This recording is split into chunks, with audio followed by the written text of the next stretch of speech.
Centro de Investigación para el Desarrollo Humano, CID Universidad, le da la más cordial bienvenida al examen que para obtener el grado de maestro en Psicología Familiar, por la opción de tesis, la importancia del diagnóstico en el adulto con rasgos Asperger y su impacto en la dinámica familiar, presenta el sustentante Fidel González Gómez.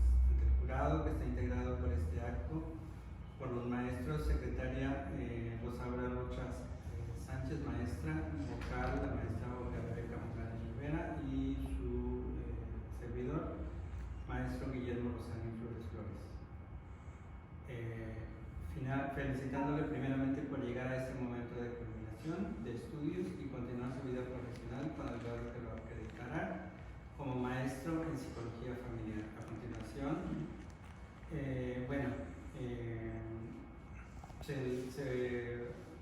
va a ser la presentación, una sesión de preguntas, primero con la maestra Rosaura, luego con la maestra Rebeca y finalmente por su servidor. Y al final el jurado les va a pedir que se alojen en la sala y para dar el resultado. Podemos comenzar. Muy bien, pues buenos días a todas y a todos, bienvenidos. Es un placer contar con su presencia en esta ocasión, sobre todo en el caso de ustedes que están presidiendo este evento. Les agradezco muchísimo esta ocasión. A usted, maestra, que ya está repitiendo, ya le tocó estar en mi examen de licenciatura y ahora estamos aquí de nuevo viendo, ¿no? Bueno, pues vamos a dar inicio a la presentación, ¿verdad? Como ya mencionaba el maestro Guillermo, el nombre de la tesis es la importancia del diagnóstico en el adulto con rasgos Asperger y su impacto en la dinámica familiar. O sea, cuál es el impacto que tiene el que una persona adulta con rasgos Asperger reciba en un momento dado su diagnóstico. No. Algunos antecedentes de cómo es que yo me encontré con el síndrome de Asperger, ¿no? A principios del año 2010, una colega psicóloga que tiene 2 hijos con síndrome de Asperger me comentó que estaba por llevarse a cabo el tercer Congreso Mundial de Autismo en la ciudad de Monterrey. Tuve la oportunidad de asistir. Es un evento importantísimo y extraordinario porque es un congreso mundial que sucede en la Cambia a diferentes partes del mundo, ¿no? Entonces teníamos la oportunidad de asistir a Monterrey el 13, 14 y 15 de noviembre de 2010. Ahí tuve la oportunidad de conocer pues, a las más grandes eminencias en el mundo de autoridades en el mundo del autismo y el Asperger, en el área de la psiquiatría, de la psicología, de la docencia y hasta de nutrición y otras áreas más, ¿no? Entonces ese fue como mi primer encuentro con el síndrome de Asperger. Tuve la oportunidad de conocer a personas que de alguna manera fueron a dar su testimonio de lo que han logrado a base de recibir terapia y tratamiento para superar sus deficiencias, ¿no?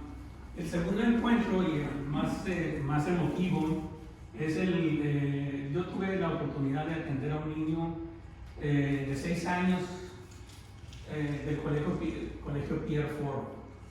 Era un niño de 6 años que cuando entró a mi consultorio, que teníamos antes allá en la otra área, entró a mi consultorio muy despierto, muy alerta y me dice: tú eres el que me va a ayudar a controlar mis impulsos, me dice, ¿no? Pero fue impresionante porque no era un niño ordinario, era un niño con unas características extraordinarias. Era lo que Asperger había descrito como el pequeño maestro. Su manera de expresarse, su lenguaje muy correcto, etcétera, ¿no? Llenaba todos los requisitos. No fue en ese momento en el que yo lo, vamos a decir, diagnostiqué como Asperger, ¿no? Sino después de tres sesiones empecé a ver algunas características que me llamaban la atención en ese niño. Él había sido enviado a terapia porque le habían hecho un diagnóstico sus maestras de falta de control de impulsos. Como a la tercera sesión yo hice unas modificaciones en ese diagnóstico y preferí llamarle rigidez mental, pensamiento lógico y problemas para convivir con sus pares, ¿verdad? Ese fue el área por la que yo me incliné porque vi esas características en el niño. O sea, el motivo por el que él no podía controlar sus impulsos era por estas otras razones, ¿verdad? Este niño, yo no me atreví a dar el diagnóstico de síndrome de Asperger porque no me sentía calificado para hacerlo, ¿no? Tenía cierta experiencia, cierto conocimiento, pero era la primera vez que yo me encontraba con una persona con estas características. Le pedí a los padres que lo llevaran a un centro especializado en el diagnóstico de autismo y síndrome de Asperger, y el niño estuvo durante una semana aplicándose exámenes, pruebas, entrevistas, etc. Y al final se llegó a la conclusión de que el niño tenía síndrome de Asperger. Entonces eso me dio muchísima satisfacción porque corroboró aquella cuestión que por intuición básicamente yo había detectado en un inicio, ¿no?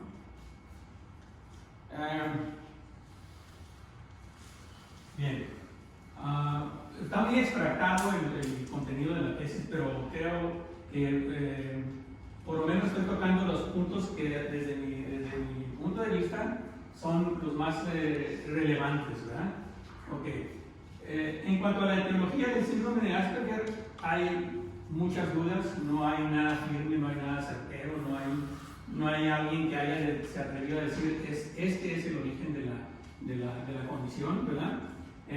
Se entiende que es de carácter, que tiene un componente hereditario, porque de hecho el mismo Hans Asperger, cuando trataba a los niños que él tuvo la oportunidad de ver, había notado en los padres algunos rasgos muy similares a los de los niños, ¿verdad? Entonces eso lo llevó a pensar que tenía un carácter hereditario. Hay otros autores que así lo manejan, incluso hay algunos que Tony Arnold, que es uno de los principales autores en el mundo del Asperger, lo afirma, ¿verdad? Y en realidad yo he tenido la oportunidad de corroborarlo en la clínica, ¿verdad? O sea, he tratado a niños, adolescentes, y mi lema es: donde hay un pequeño con Asperger, hay por lo menos dos. O sea, el padre y el niño no le he fallado en ese sentido, ¿no? Pero hay algo muy importante cuando hablamos de herencia, a veces nos consideramos el color de los ojos, la estatura, el color de la piel, algo que no podemos modificar en el individuo. O sea, lo heredamos y no lo podemos modificar. Sin embargo, cuando hablamos en este campo de la psicología y específicamente en condiciones como la del Asperger, tenemos algo muy importante. Bueno, primero vamos a ver lo que es la teoría de la mente, que es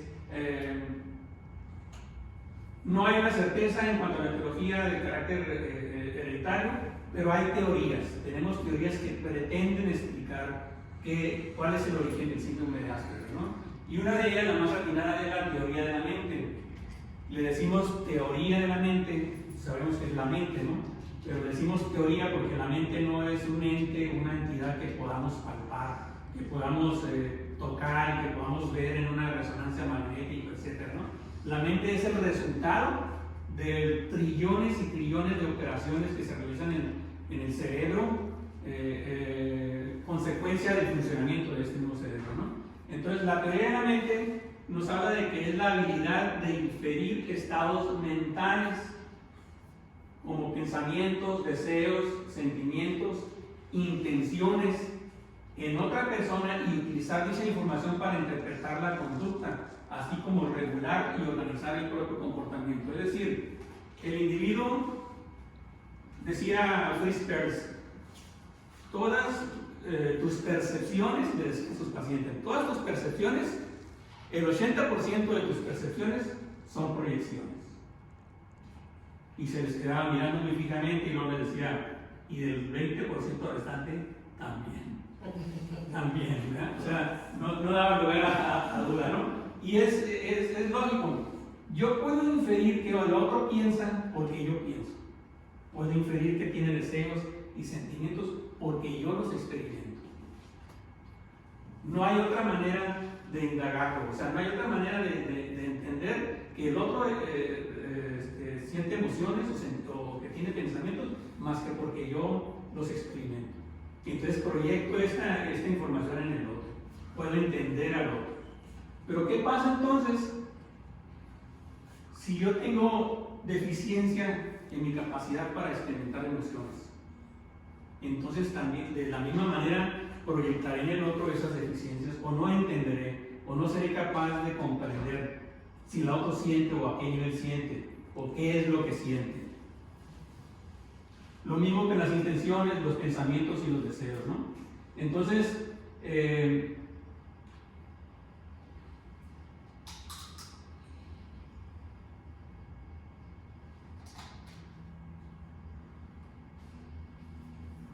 esta capacidad que tenemos nos permite utilizar esta información para interpretar la conducta del otro y regular mi comportamiento, organizar el propio comportamiento. O sea, cómo voy a comportarme si la otra persona, si le hago daño a alguien emocionalmente, cómo me voy a comportar yo, medir, calibrar y regular mi comportamiento.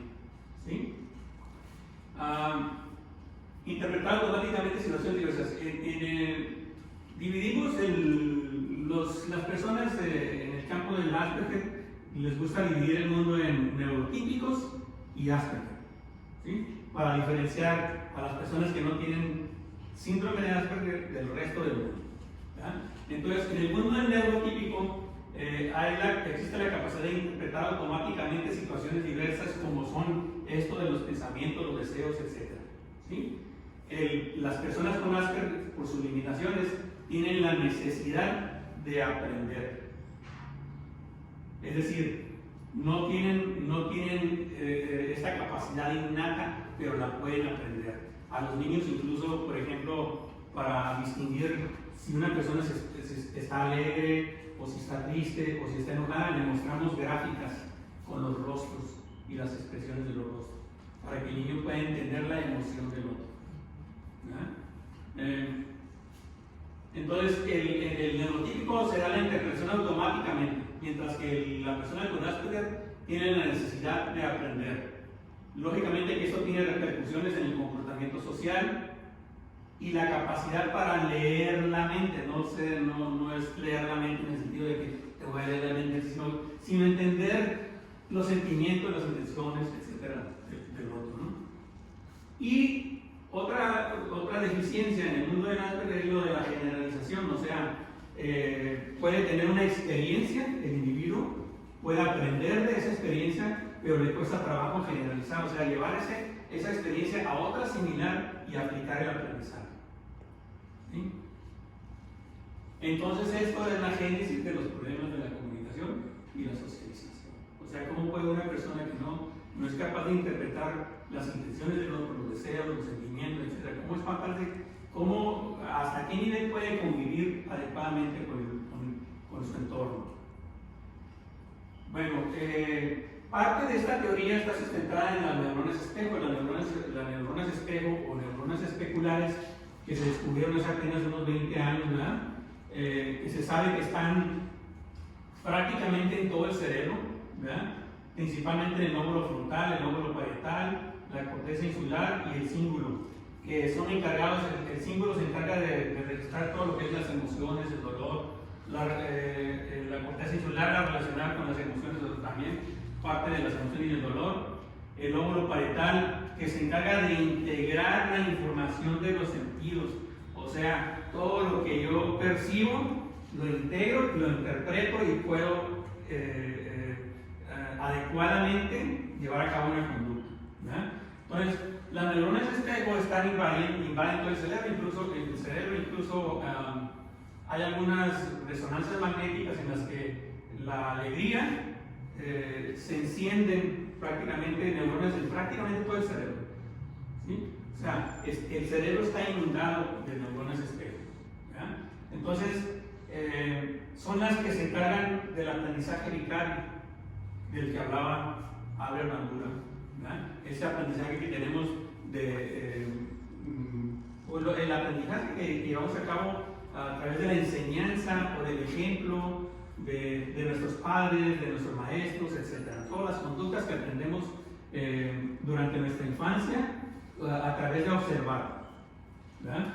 De eso se encarga las neuronas espejo. Entonces, esta parte de la interpretación automática, si hay un funcionamiento adecuado de las neuronas espejo, entonces se da de manera innata, de manera apropiada, ¿no? Cuando no hay un funcionamiento adecuado, entonces hay una falla en ese sentido y lo que se requiere es del aprendizaje de esa cuestión.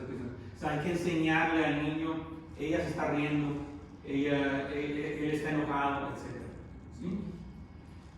Ahora, lo más cercano a la explicación del síndrome de Asperger es una falla a nivel del andamiaje sináptico, o sea, de las interconexiones entre las neuronas. El andamiaje, o sea, toda esa trillones y trillones de interconexiones que hay entre las neuronas, a través de las cuales circulan impulsos eléctricos y sustancias bioquímicas que le dan vida al individuo, ¿verdad? Y a través de los cuales se crean, pues desde el movimiento de un dedo hasta un pensamiento o un sentimiento, ¿verdad?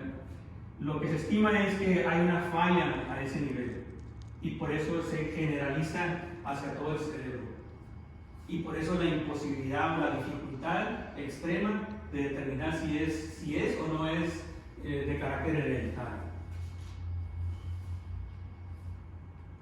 Hay otras teorías explicativas. La teoría del déficit de la función ejecutiva se encarga de las estrategias de la resolución de problemas para alcanzar metas, la atención. Muchos de las personas con Asperger tienen problemas de déficit de atención, son incluso diagnosticadas como déficit de atención.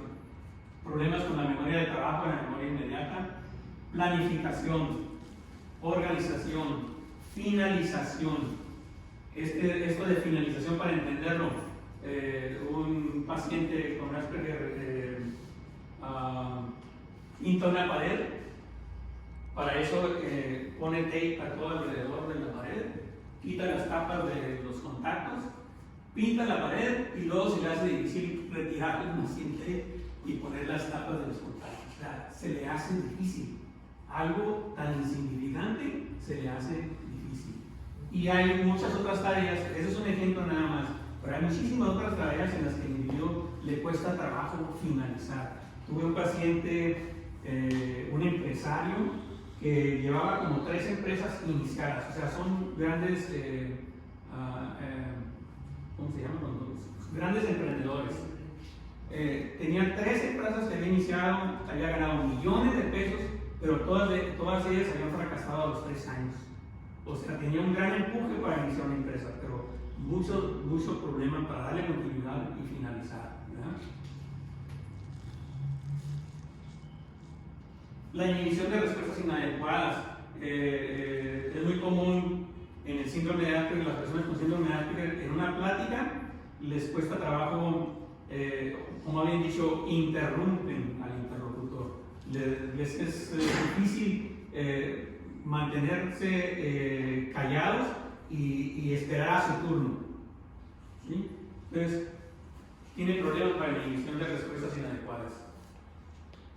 La difusión del hemisferio derecho, el área visoespacial, comunicación no verbal. La comunicación verbal es otro aspecto muy relevante en el mundo del Asperger. Las personas con Asperger son personas inexpresivas, pero que al mismo tiempo les cuesta trabajo interpretar la expresión del otro.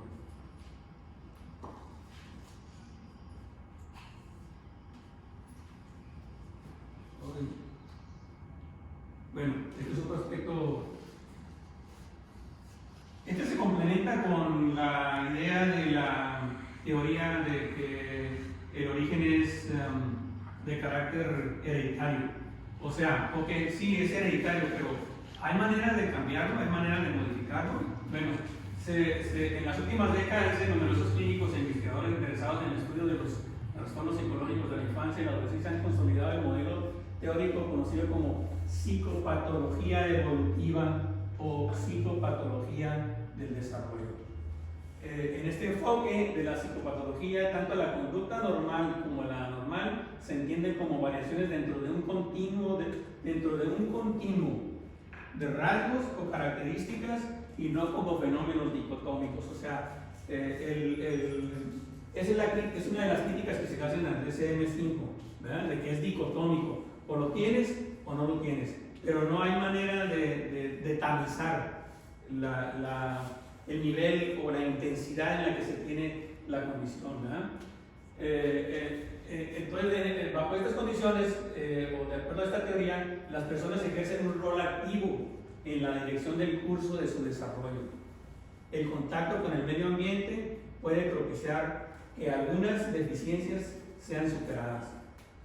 Las elecciones que hace la persona y la autoorganización se cree que ejercen una influencia crítica creciente en su desarrollo. O sea, el medio ambiente tiene una relevancia importante en el desarrollo y en la mejora de la condición, en la mejora en el sentido positivo. O sea, algunas deficiencias van volviéndose no tan deficientes y algunas tienden a desaparecer. Algo muy característico y por lo que muchas personas catalogan que es algo imprescindible en una persona con rasgos Asperger es que no pueda dirigir la mirada. Las personas con rasgos Asperger pueden ser en la infancia o en la adolescencia, pueden ser personas que desvían la mirada, no sostienen, más que cuando el tema es de su interés, se ponen alertas, pero después desvían la mirada. Hay personas que en la adultez ya pueden desarrollarlo perfectamente bien, o sea, algunas características desaparecen. Y si puede desaparecer este rasgo, entonces hay otros rasgos que suponemos que también pueden, tal vez no desaparecer, pero sí mejorar en cuanto a la condición. Las experiencias tempranas son importantes, o sea, la vivencia del niño, el mundo del Asperger es el mundo de las personas carentes de empatía, o sea, deficientes de empatía, no carentes, deficientes de empatía. Entonces, un niño Asperger, hijo de un adulto Asperger, lógicamente que va a tener carencia de afecto en su infancia. Y la carencia de afecto o el afecto es de lo más importante en el desarrollo, en todos los sentidos del niño, ¿no?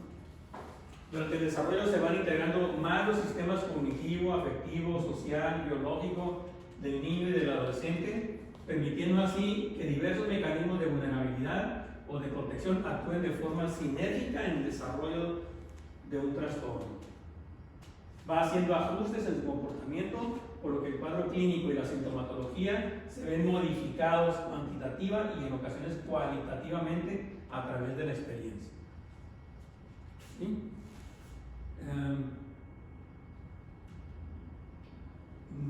Bueno, ya llevo 20 minutos, pero me lo voy a seguir adelante.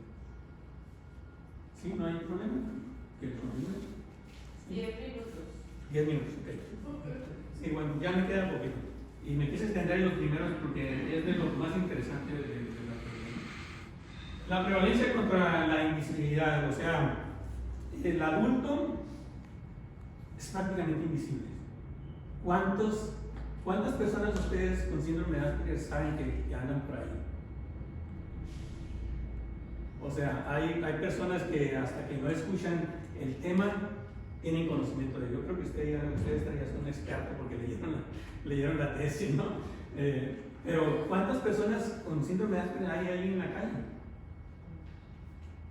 Los niños son más visibles porque los rasgos son también más aparentes, ¿no? O sea, podemos sus conductas, sus comportamientos. En una ocasión me encontré en un lugar a una maestra de una escuela para niños especiales y me dijo, yo lo conozco a usted, me dice, ¿no? Me conocía por el Facebook, pues yo no la conozco a usted, le digo, ¿no? Pero bueno, tengo una pregunta que le quiero hacer. Me dice, a ver, dígame, y la puedo ayudar. Y me dice, tengo un niño diagnosticado con Asperger que queremos que socialice, dice, ¿no? pero no podemos lograr hacerlo. ¿Y qué es lo que han estado intentando hacer? Pues queremos lograr que el niño diga buenos días todos los días a sus maestras y a sus compañeros. Y el niño no lo hace.